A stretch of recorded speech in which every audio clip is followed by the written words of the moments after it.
예, 안녕하세요. 알데바란 발류랩 타오입니다. 오늘은 엑셀 함수 하나로 기업들의 분기 매출을 예측하는 방법에 대해서 한번 알아보도록 하겠습니다.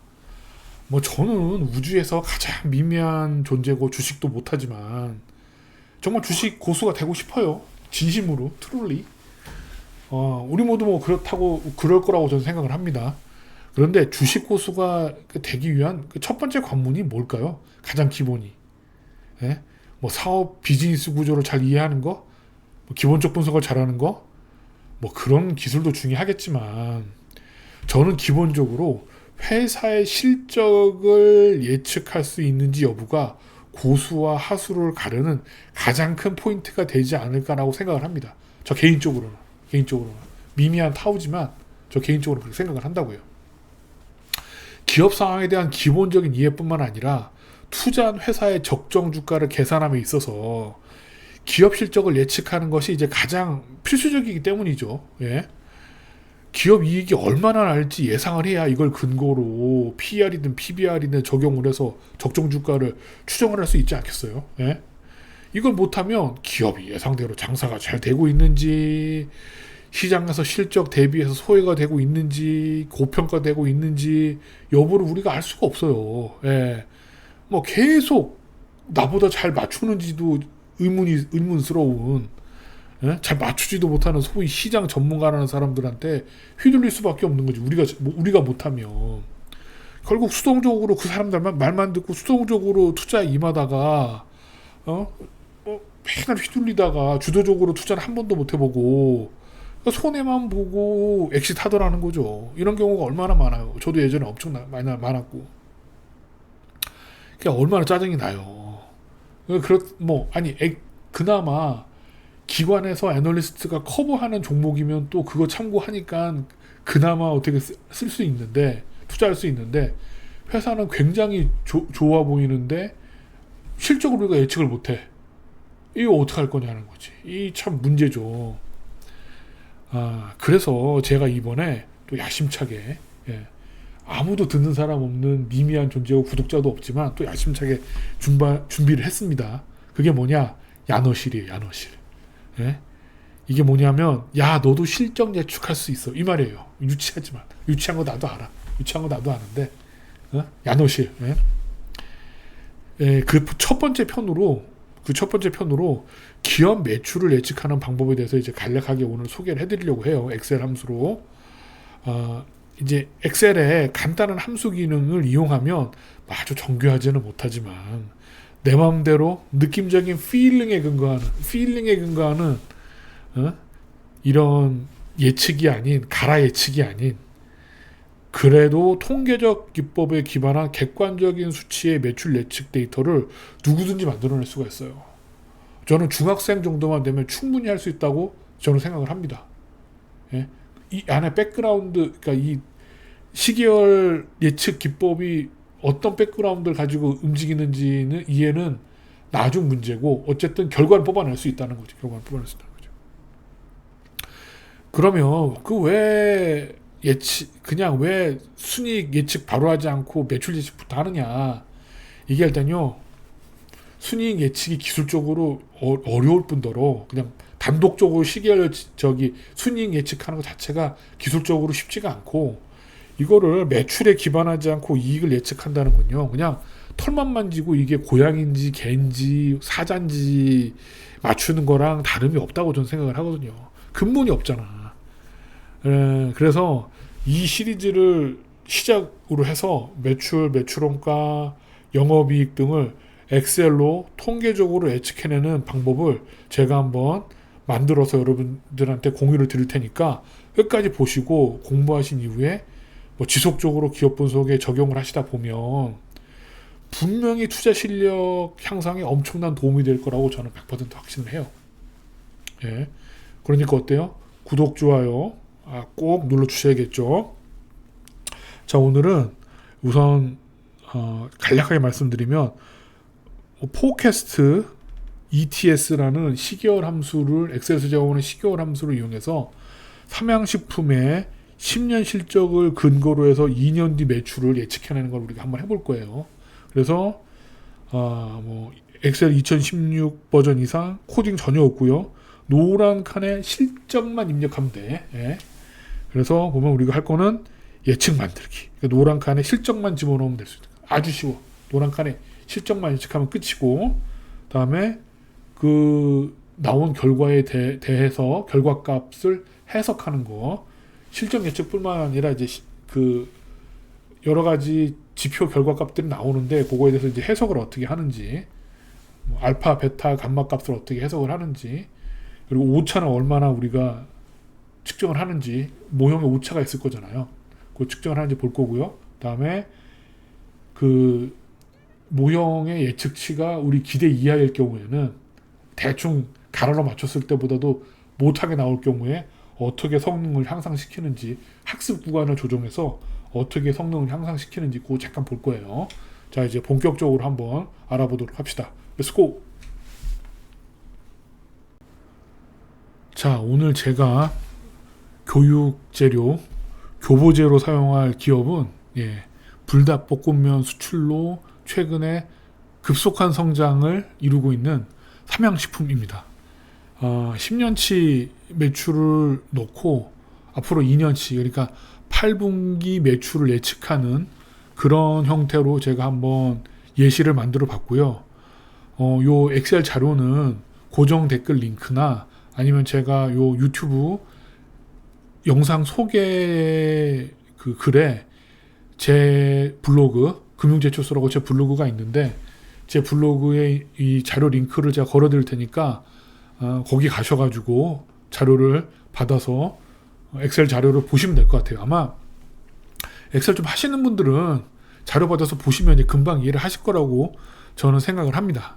예. 그래서 사실은 그래서 엑셀 자료를 받으셔갖고 요 노란 칸만 좀 만지시면 아마 대부분 사용하실 수 있을 거예요. 근데 이제 노란 칸들의 의미를 좀 알아야 되니까 좀 설명을 드릴게요.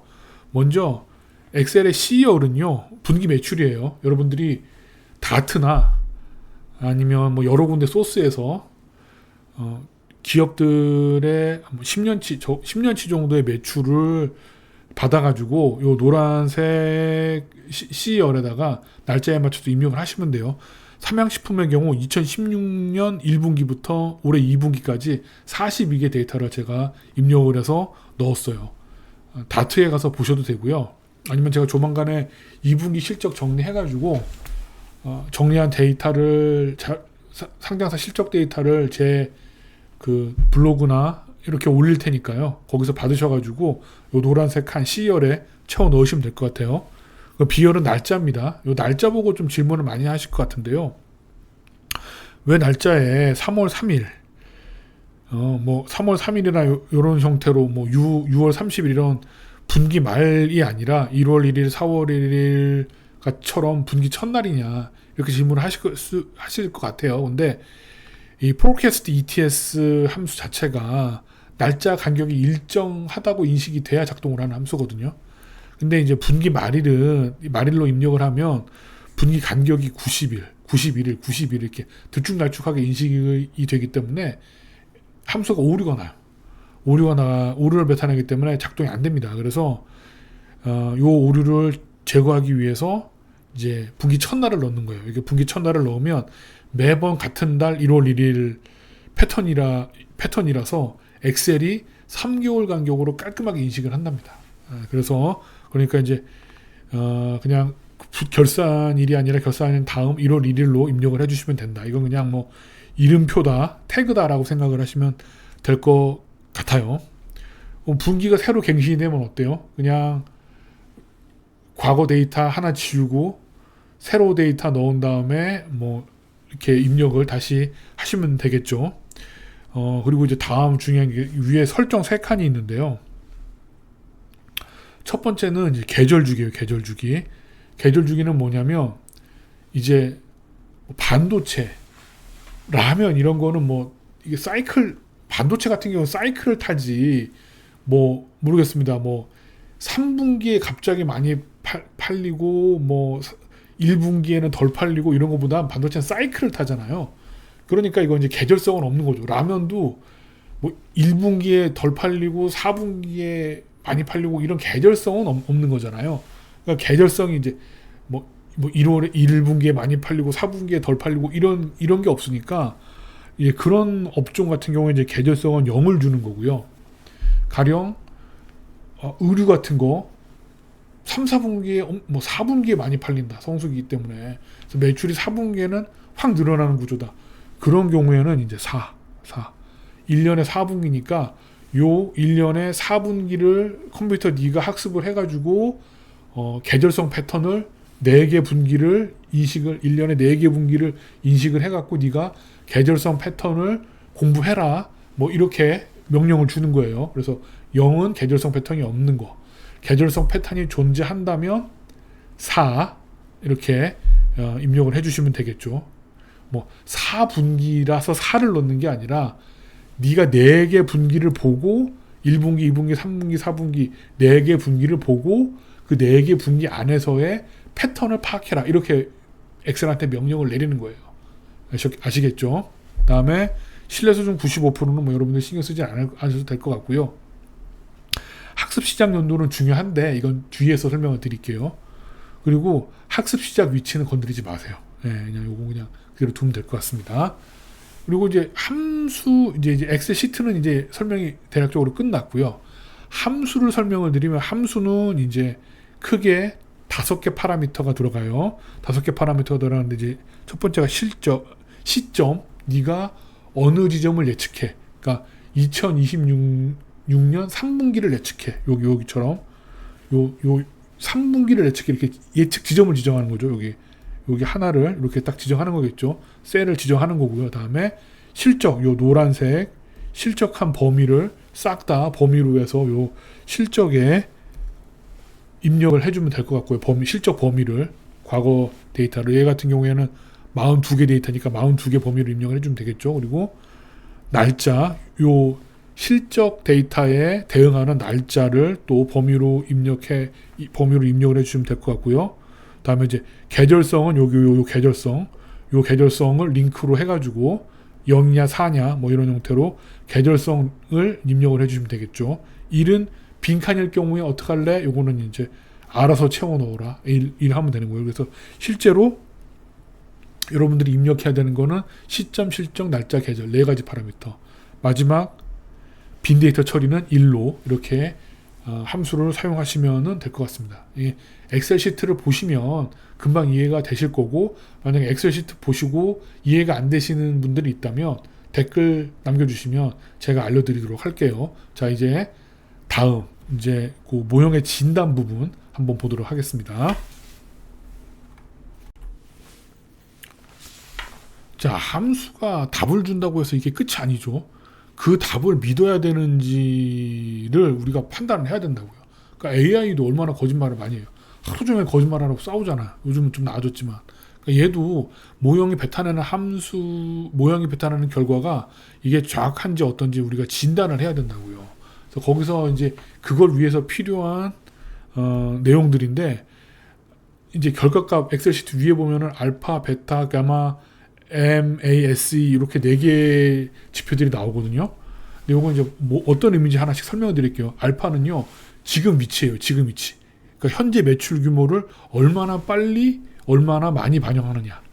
예? 그래서 만약에 0.5라면 전체 1의 비중 중에서 최근 마지막 분기의 실적을 0.5를 반영하고 나머지 과거 데이터는 나머지 0.5를 나눠서 조금씩만 반영을 하겠다는 거죠. 그러니까 최근 데이터를 알파 값이 크면 클수록 최근 데이터에 많은 가중치를 부여한다. 이렇게 최근 데이터에 많은 가중치를 부여한다. 이렇게 보시면 되고, 베타는 가는 속도, 가속도예요.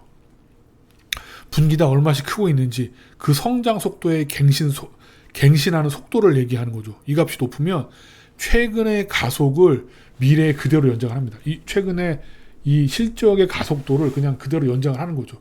베타가 크다면, 베타를 낮추면 최근에 실적이 가속도 되는 폭을 낮춰서 반영하는 거고, 그렇게 이해를 하시면 될 것 같고, 감마 같은 경우에는 계절성을 어떻게 반영할지, 감마 값이 1에 가까우면 가까울수록 최근에 도드라지는 계절성을 많이 반영을 하게 됩니다. 그리고 이제 마지막으로 MSE는 이제 오늘의 주인공인데요. 이건 이제 모형의 성적표예요. 모형의 성적표. 비교 대상은 이 비교 대상이 뭐냐면 다음 분기 매출을 이번 분기랑 같겠지라고 놓고 아무 생각 없이 만든 예측치랑 내가 공들여 만든 요 엑셀이 계산한 예측치랑 비교를 하는 거예요. 그래서 MSSE가 1보다 작으면 단순하게 그냥 그냥 대충 계산한 예측치보다 우리의 예측치가 더 결과가 좋다는 얘기고요. 1을 넘으면 함수를 쓸 의미가 없다는 거예요. 그러니까 이게 쓰면 안 된다는 얘기죠. 그래서 우리의 목표는 뭐예요? MASE를 1보다 낮게 모형을 만드는 게 이제 중요하다 하겠죠. 중요한 거는 근데 여기 나오는 알파, 베타, 감마, MASE는 우리가 입력하는 지표가 아니에요. 엑셀이 다 계산해줘요. 엑셀이 계산을 다 해주는 거고 함수 어디에도 알파나 베타를 넣는 값이 없죠. 엑셀이 데이터에 맞춰서 자동으로 최저값을 찾고 우리는 forecast.stat이라는 조회 함수로 그 결과를 들여다볼 뿐이에요. 그냥 자율주행의 블랙박스를 열어보는 거죠. 근데 블랙박스를 열어봐서 이제 뭐 알파를 얼마를 반영했고 베타는 얼마를 반영했고 감마를 모형이 얼마를 반영했다는 걸 확인을 할 수가 있는 건데 그 중에서 가장 중요한 건 뭐다? MASE 성적표를 봐가지고 이 값이 1보다 작게 나오는 게 중요한 거다. 그죠? 아니면 이제 나머지 뭐 알파, 베타, 감마의 값을 보고 모형이 좀 이상한데? 이거 좀 최근에 실적이 너무 튄 걸 내가 너무 많이 잡았네. 뭐 이런 걸 우리가 모형의 정합성을 판단할 수가 있는 게 되겠죠. 모형의 진단 결과를 이용해서요. 그러니까 이게 개념을 알아야겠죠. 자, 이제 마지막으로 모형의 향상에 대해서 한번 알아보겠습니다. 자, 이제 마지막으로요. MASE가 1을 넘으면 이제 모형을 어떻게 계산할 건지에 대해서 잠깐 얘기를 할게요. 제가 처음에 이거를 전체 기간으로 학습을 시켜서 모형을 예측했을 때는요. MASE가 1.138이 나왔어요. 이거 뭐 못 쓰는 거죠. MASE가 1.138이면 뭐 대충 가라로 계산한 것보다도 못하다는 얘기잖아요. 불합격이에요. 왜 그럴까요? 데이터를 보시면 이게 답이 나와요. 삼양식품은요. 삼양식품만 최근 10년 데이터는 사실 두 개 시대예요. 2016년부터 2020년까지는 분기 1000억대에 완만하게 성장하는 그냥 그런 라면 회사였다가 2022년부터 수출이 터지면서 급성장하는 성장 회사로 바뀌게 되죠. 그러니까 성격이 다른 두 시대를 모형한테 학습을 시켜버리니까 이게 학습한 모형이 성장도 완만한 성숙한 기업도 아닌 이 타협을 하다가 되게 어정쩡한 모형이 나온 거야. 그러니까 잘 안 맞는 거지. 성장 회사도 아니고 그렇다고 완만하게 흐르는 뭐 성숙기 회사도 아니고 이 타협이 돼서 어정쩡한 결과가 나온 거죠. 그래갖고 저는 학습 시작 연도를 2021년으로 고성장기로 바꿔버렸어요. 그랬더니 2021년으로 바꿨더니 뭐 실적 데이터와 차트는 그대로 두고 모형이 공부할 기간만 바꿨더니 MASE가 0.5로 비약적으로 향상이 됐죠. 예. 근데 다만 여기서 절대 놓치면 안 되는 포인트가 있는 게 뭐냐면 이건 숫자 화장이 아니라 이제 가정을 바꾼 거죠. 가정을 학습 구간을 좁혔어요. 이거 이제 지금의 성장 국면이 당분간 계속 된다라고 보고 모형에게 가르치는 거예요. 이 성장을 그냥 앞으로 적용을 해. 그거죠. 그래서 MASE는 과거 구간 안에서의 성적표일 뿐이지 성장이 꺾이는 국면 전환은 얘의 채점 범위에 바뀌거든요. 얘는 그걸 예측을 못 하잖아. 그러니까 구간을 좁혀서 성적이 좋아졌다면 그만큼 국면이 지속되리라는 내 판단에 내가 책임을 져야 되는 거지. 그러니까 이거는 주식은 어때요? 아트의 영역인 거죠. 과학이 아니라. 내가 어쨌든 모형이 예측은 해주지만 계산은 해주지만 이 고성장 국면이 계속되리라고 판단하는 거는 나의 어떤 뭐랄까요? 뭐라고 그러지? 나의 통찰력의 영역인 거죠. 통찰력 있는 사람이 이럴 땐 이기는 거죠. 예. 그래서 정리하겠습니다. forecast.ets를 이용해가지고 우리가 이제 진단을 기업은 매출을 예측을 할 수가 있는데 예측뿐만이 아니라 우리가 중요한 거는 진단 결과를 보고 MASE가 1 미만인지 그리고 어떤 시대를 우리가 학습을 시켰는지 그리고 어떻게 얘가 학습을 했는지 진단 결과를 보고 꼭 예측뿐만이 아니라 그 진단의 과정을 잘 살펴봐야겠다. 그래서 요것만 잘 우리가 조정해서 이해를 하고 활용을 할 경우에는 뭐 애널리스트 리포트 매출 추정 테이블이 어떻게 만들어지는지 우리가 그거에 애널리스트 매출에 지나치게 의존하지 않고도 우리 스스로 회사의 성장 어떤 실적이나 성장의 어떤 궤적을 우리 스스로 예측할 수 있겠다. 그죠? 실제로 지금 오늘 삼양식품 다음 분기 매출 예측한 거 숫자를 확인하셔가지고 네이버에 들어와서 애널리스트 예측치랑 비교를 하시면요. 실제로 큰 차이 없어요. 진짜 1년 동안의 매출 합산한 거랑 애널리스트의 매출 합산한 거랑 엑셀시트 나온 거랑 매출 합산치, 예측 합산치, 그다음에 애널리스트 1년 합산치, 매출 예상치 비교해 보시면 실제로 큰 차이가 없습니다. 되게 잘 학습을 하고 잘 활용할 수가 있다고 저는 생각을 해요. 예. 그래서 다음에는 좀 더 얘를 어떻게 이런 시계열 예측을 이용해 갖고 영업이익 뭐 이런 걸 어떻게 예측을 할지 다음 편에서 한번 더 심화해서 한번 살펴보도록 하겠습니다. 오늘 긴 시간 또 시청해 주셔서 감사합니다. 이거 뭐 좀 간단하게 빨리 줄여서 해보려니까 이게 잘 안 되네요. 예? 길면 잘 안 보는데. 하여튼 오늘 강의 잘 들어주시고요. 유익하셨다면 구독, 좋아요 꼭 눌러주세요. 부탁드려요. 오늘 정말 이만 마치겠습니다. 안녕.